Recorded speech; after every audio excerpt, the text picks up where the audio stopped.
प्रभुं प्राणनाथं विभुं विश्वनाथं जगन्नाथनाथं सदानन्दभाजम्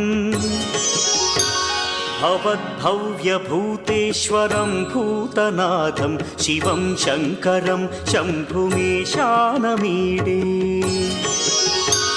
गळेरुण्डमालं तनौ सर्पजालं महाकालकालं गणेशाधिपालम्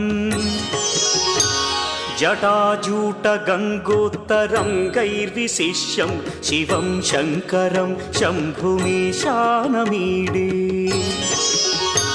मुदामाकरं मण्डनं मण्डयन्तं महामण्डलं भस्मभूषाधरन्तम्